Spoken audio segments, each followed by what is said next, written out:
Hello kids. Good morning to all. How are you all? Hope you are doing great. So before to start with our chapter, tell me, have you done your Diwali homework? Kids, from today onwards, we'll start with our second unit test portion. And the name of our new chapter is Helping Verbs.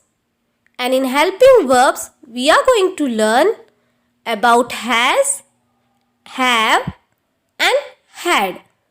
But before to start the chapter, can anyone tell me which are the helping verbs which we have learned in our last unit?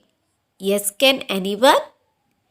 Yes, we learn about AMM, ISEs, ARER and WAS was, WERE were.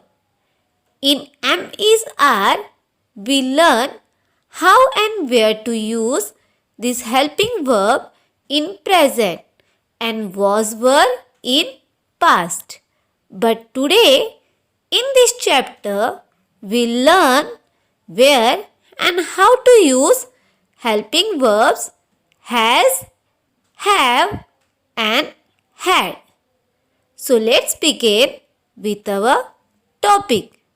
But before to start with our topic, can anyone tell me that which are the pronouns and where we are using those pronouns? Can anyone guess? Yes. I, he, she, it, they, wev and you are all the pronouns. A pronoun take the place of one or more nouns like I, he, she, it are used in place of singular noun, whereas they, we go with plural noun. And what about you? Yes, the pronoun you is used in the place of both singular as well as plural. The helping verbs has, has and have, have show that something belongs to someone in present means now. And the helping verb had shows that something belongs to someone in past, means the thing was already done or happened. So kids, first of all, let's talk about has. We use has with he, she, it and with singular noun. And one more thing you have to keep remember that the meaning of has and have is same only. But helping verb has is used for one person, one animal, one place or one object. And has is not used with I and you. These are all the rules of grammar. Let's see some example. Rohit has a big car. Kids, you can see here that we are talking about singular noun, that is Rohit. So we use the helping verb has with Rohit. And as I said you, it's a rule of grammar. A clock has two hands. So kids, has can be used with the name of one object and a clock is a object. Hence, we say a clock has two hands. A cat has four legs. Again, Kids, has can be used with the name of animal also. So a cat means one cat. So we can say a cat has 4 legs. Mumbai has many huge buildings. Has can be used with one place, and Mumbai is the name of a city. And we use has with Mumbai as we are talking about one place. So kids, we use has with one or with single thing. He has a big car, as he stands for one boy. So we used has with he. He has a big car. She has a beautiful doll, as she stands for one girl. So we use has with she. She has a beautiful doll. Now let's talk about have. H-A-V-E, have. Have is used with I, you, we, they, and with plural nouns. Plural means more than one. I have a dog. Kids, if you have something with you, so you use I with have. Like, I have a dog. H-A-V-E, have, is also used with you. Kids, when you are talking to someone, you can use H-A-V-E, have, with you. You have a cat. We have many benches in our classroom. As I said you, that have is also used with plural noun. We means more than one. So kids, we used have with we. We have many benches. Rahul and Raman have many storybooks. Have you got, kids?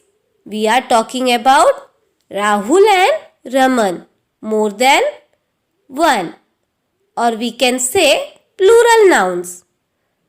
And have is used with plural nouns. So we said Rahul and Raman have many storybooks. They have a dog and 2 cats.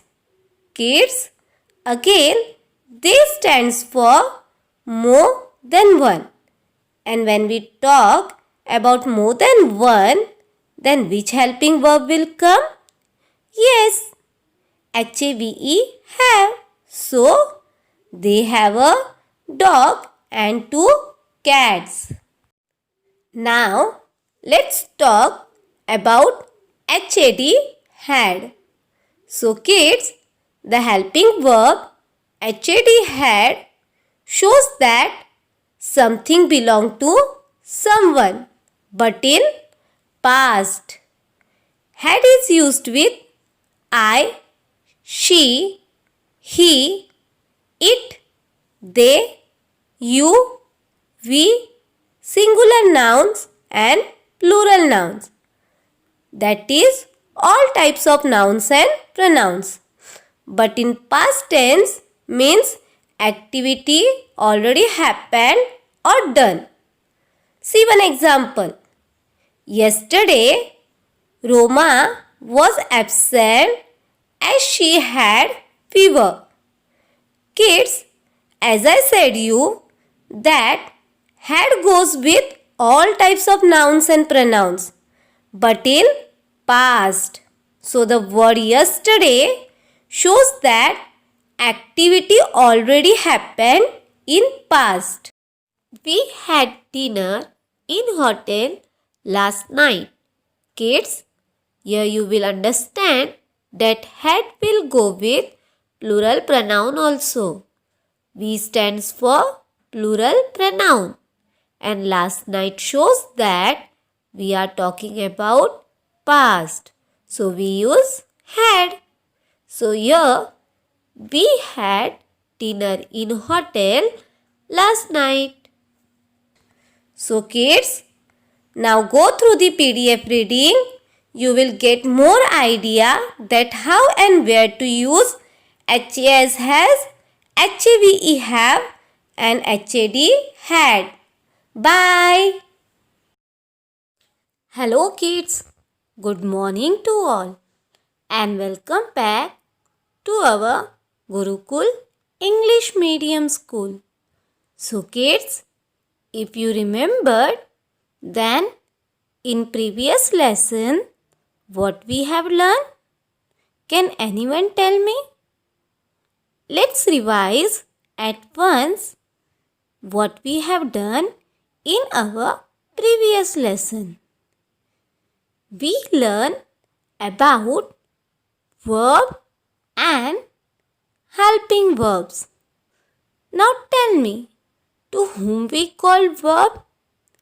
Can anyone? Yes, very good. The action which we are doing in our daily routine like eat, cry, walk, write, those all actions are called verb.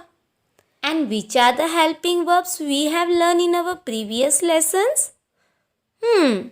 First of all, am, is, are, then was, were, and after to that has, have, had.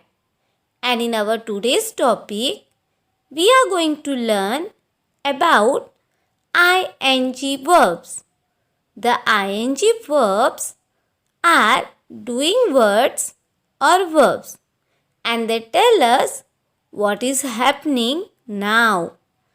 We use them with helping verbs ARER or ISEs to complete the verb. You can understand it in a better way, but just have a look to the picture. In the picture, the girl is asking to the boy named Rohan, "What are you doing, Rohan?" And the boy answered, "I am painting a picture." Now kids, observe the answer properly. As you know, I always go with the helping verb am, and we add ing in the verb. Verb mean action. And which action boy is doing here? Yes, paint.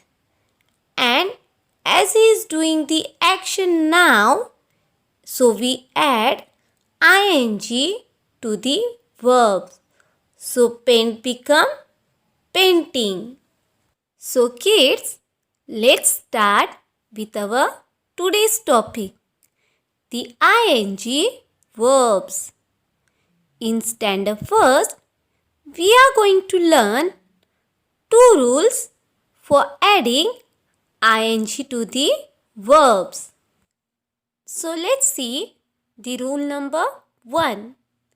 When a verb ends in E, drop the letter E and add ing at the end of the verb. See one example. M-A-K-E, make, plus ing. So it's become making. M-A-K-I-N-G, making. Here you have noticed that how the letter E is dropped and ing is added to the verb to form ing verb. See one more example. S-H-A-K-E, shake. Shake become shaking. S-H-A-K-I-N-G, shaking.